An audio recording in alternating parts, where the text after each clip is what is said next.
ॐ श्री विष्णवे नमः। श्री विष्णु सहस्रनाम स्तोत्रम् अस्ति। श्री विष्णोर्दिव्यसहस्रनाम स्तोत्रमन्त्रस्य भगवान् वेदव्यास ऋषिः श्री विष्णुः परमात्मा देवता। अनुष्टुप् छन्दः अमृतांशोद्भवो भानुरीति बीजं देवकी नन्दनः स्रष्टेति शक्तिः त्रिसामासामगः सामेति हृदयं शङ्खभृन्नन्दकी चक्रीति कीलकं शार्ङ्गधन्वागदाधरित्यस्त्रं रथाङ्गपाणिरक्षोभ्य इति कवचम् उद्भवः शोभणो देव इति परमो मन्त्रः श्रीविष्णुप्रीत्यर्थे जपे विनियोगः। ध्यानं शान्ताकारं भुजगशयनं पद्मनाभं सुरेशं विश्वाधारं गगनसदृशं मेघवर्णं शुभाङ्गं लक्ष्मीकान्तं कमलनयनं योगिभिर्ध्यानगम्यं वन्दे विष्णुं भवभयहरं सर्वलोकैकनाथं। सशङ्खचक्रं सकिरीटकुण्डलं सपीतवस्त्रं सरसीरुहेक्षणं सहारवक्षः स्थलकौस्तुभश्रियं नमामि विष्णुं शिरसा चतुर्भुजम्। शुक्लाम्बरधरं विष्णुं शशिवर्णं चतुर्भुजं प्रसन्नवदनं ध्यायेत् सर्वविघ्नोपशान्तये। व्यासं वसिष्ठनप्तारं शक्तेः पौत्रमकल्मषं पराशरात्मजं वन्दे शुकतातं तपोनिधिं। व्यासाय विष्णुरूपाय व्यासरूपाय विष्णवे नमो वै ब्रह्मनिधये वासिष्ठाय नमो नमः। अविकाराय शुद्धाय नित्याय परमात्मने सदैकरूपरूपाय विष्णवे सर्वजिष्णवे। स्तोत्रं यस्य स्मरणमात्रेण जन्मसंसारबन्धनात् विमुच्यते नमस्तस्मै विष्णवे प्रभविष्णवे। नमः समस्तभूतानाम् आदिभूताय भूभृते अनेकरूपरूपाय विष्णवे प्रभविष्णवे। वैशम्पायनुवाच श्रुत्वा धर्मानशेषेण पावनानि च सर्वशः युधिष्ठिरशान्तनवं पुनरेवाभ्यभाषत। युधिष्ठिर उवाच किमेकं दैवतं लोके किं वाप्येकं परायणं स्तुवन्तः कं कमर्चन्तः प्राप्नुयुर्मानवाः शुभं। को धर्मः सर्वधर्माणां भवतः परमो मतः किं जपन्मुच्यते जन्तुर्जन्मसंसारबन्धनात्। भीष्म उवाच जगत्प्रभुं देवदेवम् अनन्तं पुरुषोत्तमं स्तुवन्नाम सहस्रेण पुरुषः सततोत्थितः तमेव चार्चयन्नित्यं भक्त्या पुरुषमव्ययं ध्यायनस्तुवन्नमस्यंश्च यजमानस्तमेव च। अनादिनिधनं विष्णुं सर्वलोकमहेश्वरं लोकाध्यक्षं स्तुवन्नित्यं सर्वदुःखातिगो भवेत्। ब्रह्मण्यं सर्वधर्मज्ञं लोकानां कीर्तिवर्धनं लोकनाथं महद्भूतं सर्वभूतभवोद्भवम्। एष मे सर्वधर्माणां धर्मोऽधिकतमो मतः यद्भक्त्या पुण्डरीकाक्षं स्तवैरर्चयन्नरः सदा। परमं यो महत्तेजः परमं यो महत्तपः परमं यो महद्ब्रह्म परमं यः परायणं। पवित्राणां पवित्रं यो मङ्गलानां च मङ्गलं दैवतं देवतानां च भूतानां यो व्ययः पिता। यतः सर्वाणि भूतानि भव्यन्त्यादियुगागमे यस्मिंश्च प्रलयं यान्ति पुनरेव युगक्षये। तस्य लोकप्रधानस्य जगन्नाथस्य भूपते विष्णोर्नाम सहस्रं मे शृणु पापभयापहं। यानि नामानि गौणानि विख्यातानि महात्मनः ऋषिभिः परिगीतानि तानि वक्ष्यामि भूतये। ॐ विश्वं विष्णुर्वषट्कारो भूतभव्यभवत्प्रभुः भूतकृद्भूतभृद्भावो भूतात्मा भूतभावन भूतात्मा परमात्मा च मुक्तानां परमागतिः। अव्ययः पुरुषः साक्षी क्षेत्रज्ञोऽक्षर एव च योगो योगविदां नेता प्रधानपुरुषेश्वरः। नारसिंहवपुः श्रीमान् केशवः पुरुषोत्तमः सर्वः शर्वः शिवः स्थाणुर्भूतादिर्निधिरव्ययः सम्भवो भावनो भर्ता प्रभवः प्रभुरीश्वरः। स्वयंभुः शम्भुरादित्यः पुष्कराक्षो महास्वनः अनादिनिधनो धाता विधाता धातुरुत्तमः। अप्रमेयो ऋषिकेशः पद्मनाभोऽमरप्रभुः विश्वकर्मा मनुस्त्वष्टा स्थविष्ठः स्थविरो ध्रुवः अग्राह्यः शाश्वतः कृष्णो लोहिताक्षः प्रतर्दनः प्रभूतस्त्रिक्कुब्धां पवित्रं मङ्गलं परम् ईशानः प्राणदः प्राणो ज्येष्ठः श्रेष्ठः प्रजापतिः हिरण्यगर्भो भूगर्भो माधवो मधुसूदनः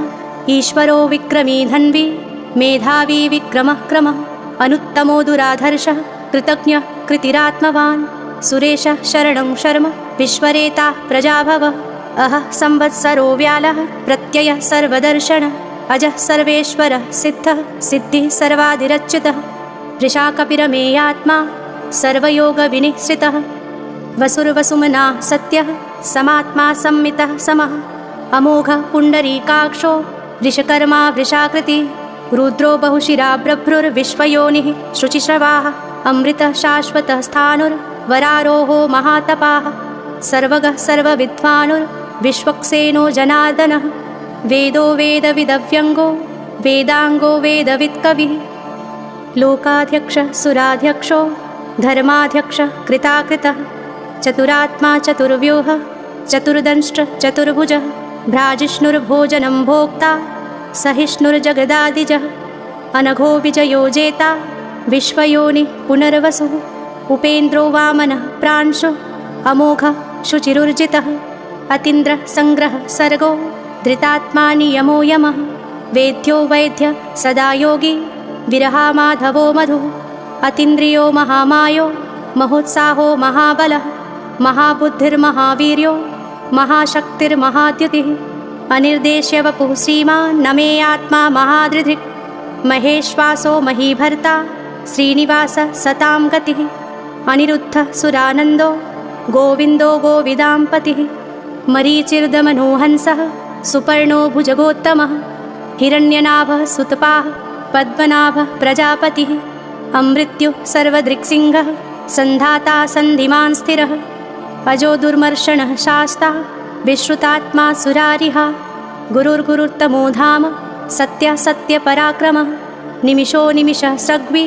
वाचस्पतिरुदारधिः अग्रनिर्ग्रामणि श्रीमान् न्यायो नेता समीरणः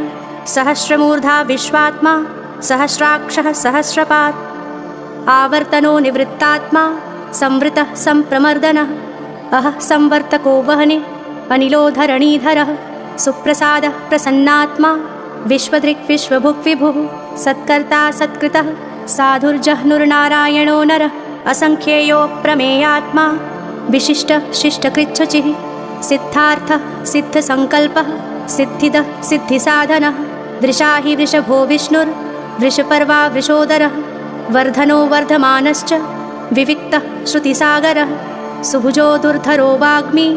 महेन्द्रो वसुदो वसुः नैकरूपो बृहद्रूपः सिपिविष्टः प्रकाशनः ओजस्तेजो द्युतिधरः प्रकाशात्मा प्रतापनः ऋद्धः स्पष्टाक्षरो मन्त्रः चन्द्रांशुर्भास्करद्युतिः अमृतांशोद्भवो भानुः शशबिन्दुः सुरेश्वरः औषधं जगतः सेतुः सत्यधर्मपराक्रमः भूतभव्यभवन्नाथः पवनः पवनो नलः कामः कामकृत्कान्तः कामः कामप्रदः प्रभुः युगादिकृत्युगावर्तो नैकमायो महाशनः अदृश्यो व्यक्तरूपश्च सहस्रजिदनन्तजित् इष्टो विशिष्टशिष्टेष्टः शिखण्डी नहुषो वृषः क्रोधः क्रोधकृत्कर्ता विश्वबाहुर्महीधरः अच्युतः प्रथितः प्राणः प्राणदो वासवानुजः अपां निधिरधिष्ठानम् अप्रमत्तः प्रतिष्ठितः स्कन्दः स्कन्दधरो धूर्यो वरदो वायुवाहनः वासुदेवो बृहद्भानु आदिदेवः पुरन्दरः अशोकस्तारणस्तारः शूरः शौरिर्जनेश्वरः अनुकूलः शतावर्तः पद्मी पद्मनिभेक्षणः पद्मनाभोरविन्दाक्षः पद्मगर्भः शरीरभृत् महर्धिर्थो वृद्धात्मा महाक्षो गरुडध्वजः अतुलः शरभो भीमः समज्ञो हविर्हरिः सर्वलक्षणलक्षण्यो लक्ष्मीवान् समितिञ्जयः विक्षरो रोहितो मार्गो हेतुर्दामोदरः सः महीधरो महाभागो वेगवानमिताशनः उद्भवः क्षोभणो देवः श्रीगर्भः परमेश्वरः करणं कारणं कर्ता विकर्ता गहनो गुहः व्यवसायो व्यवस्थानः संस्थानः स्थानदो ध्रुवः परिर्धिः परमस्पष्टः स्तुष्टः पुष्टः सुभेक्षणः रामो विरामो विरजो मार्गो नेयो नयो नयः वीरः शक्तिमतां श्रेष्ठो धर्मो धर्मविदुत्तमः वैकुण्ठः पुरुषः प्राणः प्राणदः प्रणवः पृथुः हिरण्यगर्भः शत्रुघ्नो व्याप्तो वायुरधोक्षजः ऋतुः सुदर्शनः कालः परमेष्ठी परिग्रहः उग्रः संवत्सरो दक्षो विश्रामो विश्वदक्षिणः विस्तारः स्थावरस्थाणुः प्रमाणः बीजमव्ययम् अर्थोऽनर्थो महाकोशो महाभोगो महाधनः अनिर्विणनः स्थविष्ठो भूर्धर्मयूपो महामखः नक्षत्रनेमिर्नक्षत्री क्षमः क्षामः समीहनः यज्ञः इज्यो महेजश्च क्रतुः सत्रं सतां गतिः सर्वदर्शी विमुक्तात्मा सर्वज्ञो ज्ञानमुत्तमं सुव्रतः सुमुखः सूक्ष्मः सुघोषः सुखदः सुहृत् मनोहरो जितक्रोधो वीरबाहुर्विदारणः स्वापनः स्ववशो व्यापी नैकात्मा नैककर्मकृत् वत्सरो वत्सलो वत्सी रत्नगर्भो धनेश्वरः धर्मगुप्धर्मकृद्धर्मी सदक्षरमक्षरम् अविज्ञाता सहस्रांशुर्विधाता कृतलक्षणः गभस्तिनेमिः सत्त्वस्थः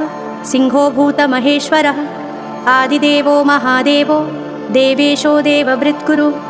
उत्तरो गोपतिर्गोप्ता ज्ञानगम्यः पुरातनः शरीरभूतभृद्भोक्ता कपीन्द्रो भूरिदक्षिणः सोमपोमृतपः सोमः पुरुजित्पुरुसत्तमः विनयोजयः सत्यसन्धो दाशार्हः सात्वतां पतिः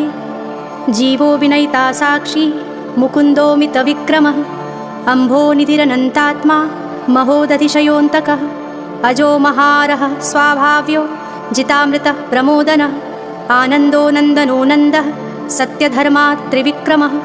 महर्षि कपिलाचार्यः कृतज्ञो मेदिनीपतिः त्रिपदस्त्रिदशाध्यक्षो महाशृङ्गः कृतान्तकृत् महावराहो गोविन्दः सुषेणः कणकाङ्गदी गुह्यो गभीरो गहनो गुप्तश्चक्रगदाधरः वेदाः स्वाङ्गोजितः कृष्णो दृढः सङ्कर्षणोच्युतः वरुणो वारुणो वृक्षः पुष्कराक्षो महामनाः भगवान् भगहानन्दी वनमाली हलायुधः आदित्यो ज्योतिरादित्यः सहिष्णुर्गतिसत्तमः सुधन्वाखण्डपरशुर्दारुणो द्रविणप्रदः दिविस्पृक्सर्वदृक्व्यासो वाचस्पतिरयोनिजः त्रिसामासामगः साम निर्वाणं भेषजं भिषक् सन्न्यासकृच्छमः शान्तो निष्ठा शान्तिः परायणं शुभाङ्गः शान्तिदः स्रष्टा कुमुदः कुवलेशयः गोहितो गोपतिर्गोप्ता वृषभाक्षो वृषप्रियः अनिवर्ती निवृत्तात्मा संक्षेप्ता क्षेमकृच्छवः श्रीवत्सवक्षाः श्रीवासः श्रीपतिः श्रीमताम्बरः श्रीदः श्रीशः श्रीनिवासः श्रीनिधिः श्रीविभावनः श्रीधरः श्रीकरः श्रेयः श्रीमाल्लोकत्रयाश्रयः स्वक्षः स्वङ्गः शतानन्दो नन्दिर्ज्योतिर्गणेश्वरः विजितात्मा विधेयात्मा सत्कीर्तिश्छिन्नसंशयः उदीर्णः सर्वतश्चक्षुः अनीशः शाश्वतस्थिरः भूषयो भूषणो भूतिर्विशोकः शोकनाशनः अर्चिष्मान अर्चितः कुम्भो विशुद्धात्मा विशोधनः अनिरुद्धो प्रतिरथः प्रद्युम्नोमितविक्रमः कालनेमिनिहावीरः शौरिः शूरजनेश्वरः त्रिलोकात्मा त्रिलोकेशः केशवः केशिहा हरिः कामदेवः कामपालः कामीकान्तः कृतागमः अनिर्देश्यवपुर्विष्णुर्वीरोऽनन्तो धनञ्जयः ब्रह्मण्यो ब्रह्मकृद्ब्रह्मा ब्रह्मविवर्धनः ब्रह्मविद्ब्राह्मणो ब्रह्मी ब्रह्मज्ञो ब्राह्मणप्रियः महाकर्मो महाकर्मा महातेजा महोरगः महाक्रतुर्महायज्वा महायज्ञो महाहविः स्तव्यः स्तवप्रियः स्तोत्रं स्तुतिः स्तोतारणप्रियः पूर्णः पूरिता पुण्यः पुण्यकीर्तिर्नामयः मनोजवस्तीर्थकरो वसुरेता वसुप्रदः वसुप्रदो वासुदेवो वसुरवसुम्नाहविः सत्कतिः सत्कृतिः सत्ता सद्भूतिः सत्परायणः शूरसेनो यदु श्रेष्ठः सन्निवासः सुयामुनः भूतावासो वासुदेवः सर्वासुनिलयो नलः दर्पः दर्पदो दृप्तो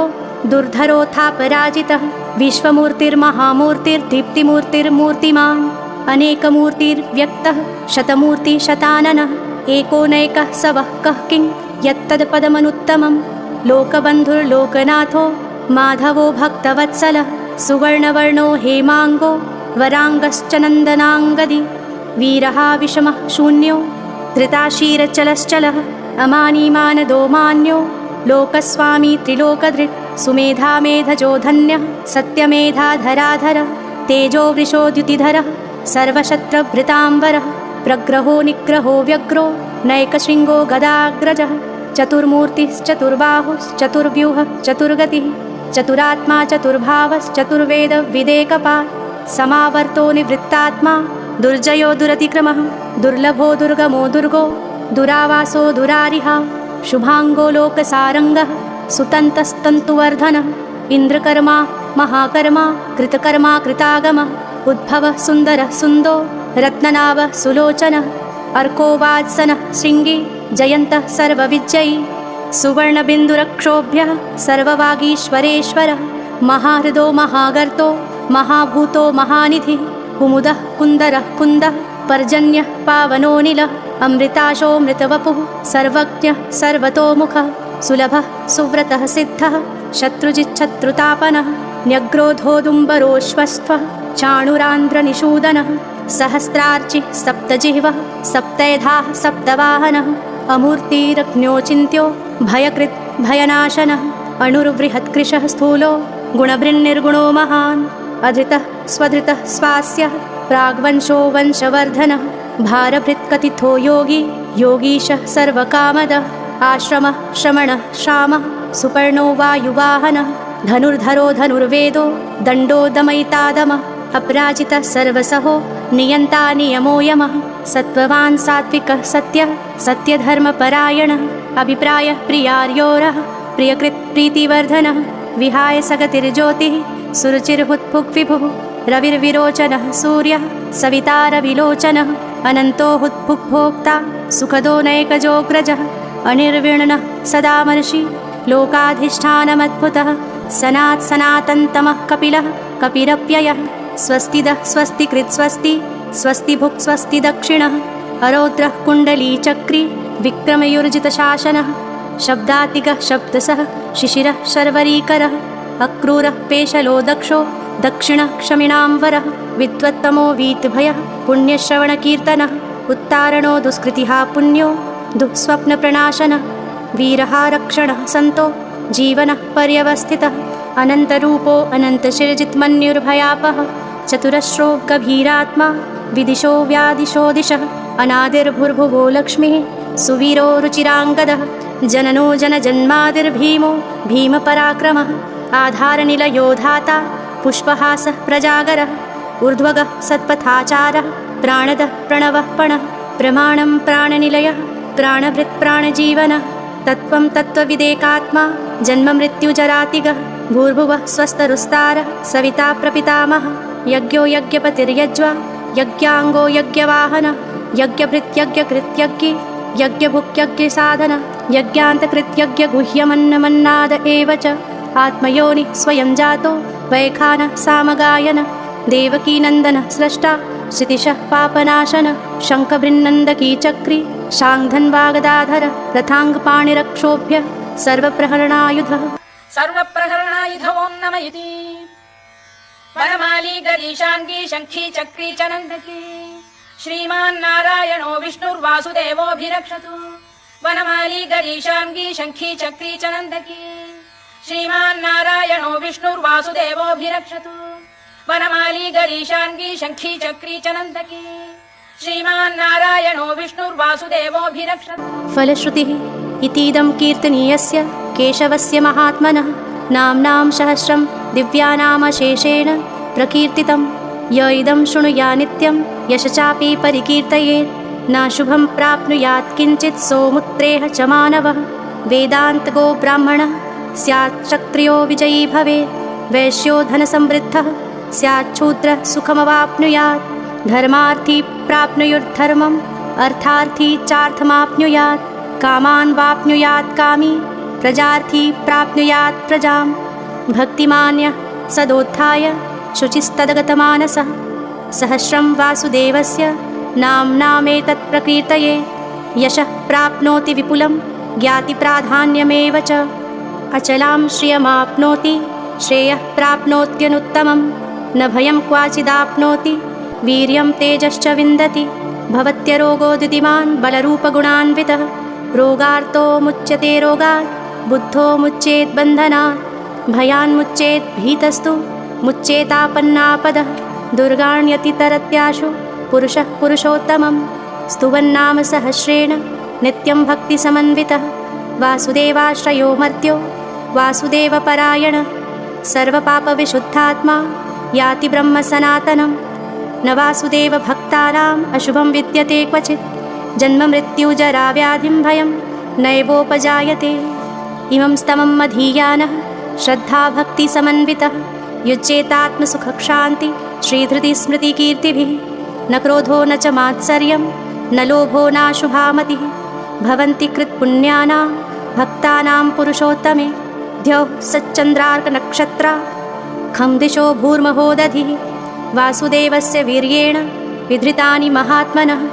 ससुरासुरगन्धर्वं सयक्षोरगराक्षसं जगद्वशे वर्ततेदं कृष्णस्य सचराचरम् इन्द्रियाणामि मनोबुद्धिः सत्त्वं तेजो बलं धृतिः वासुदेवात्मकान्याहुः क्षेत्रं क्षेत्रज्ञ एव च सर्वागमानाम् आचारः प्रथमं परिकल्पते आचारप्रभवो धर्मो धर्मस्य प्रभुरच्युतः ऋषयः पितरो देवा महाभूतानि धातवः जङ्गमाजङ्गमं चेदं जगन्नारायणोद्भवं योगो ज्ञानं तथा साङ्ख्यं विद्याः शिल्पादिकर्म च वेदाः शास्त्राणि विज्ञानमेतत्सर्वं जनार्दनात् एको विष्णुर्महद्भूतं पृथग्भूतान्यनेकशः श्रीं लोकान् व्याप्तभूतात्मा भुङ्क्ते विश्वभुग्व्ययः इमं स्तवं भगवतो विष्णोर्व्यसेन कीर्तितं पठेत् इच्छेत् पुरुषः श्रेयः प्राप्तुं सुखानि च विश्वेश्वरमजं देवं जगतः प्रभवाप्ययं भजन्ति ये पुष्कराक्षं न ते यान्ति पराभवम् न ते यान्ति पराभवम् ॐ नमः इति अर्जुनोवाच पद्मपत्रविशालाक्ष पद्मनाभसुरोत्तम भक्तानामनुरक्तानां त्राता भव जनार्दन श्रीभगवानुवाच यो मां नाम सहस्रेण स्तोतुमिच्छति पाण्डव सोऽहमेकेन श्लोकेन स्तुत एव न संशयः स्तुत एव न संशय ॐ नमः इति व्यासोवाच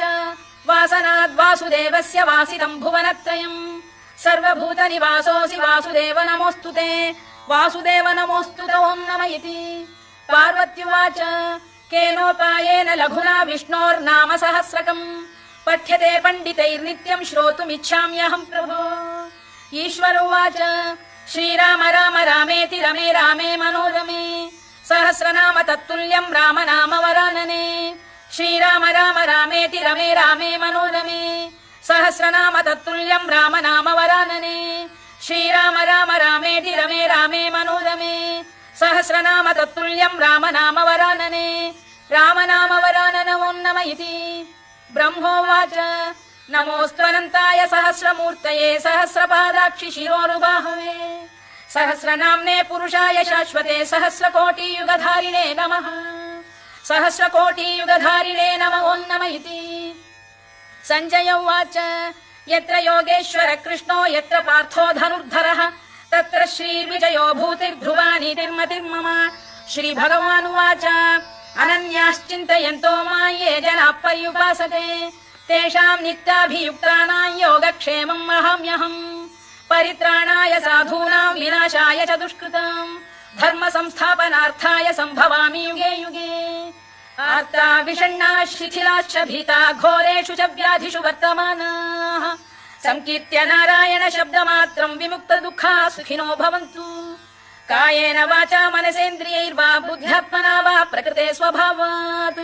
करोमि यद्यत् सकलं परस्मै नारायणायेति समर्पयामि।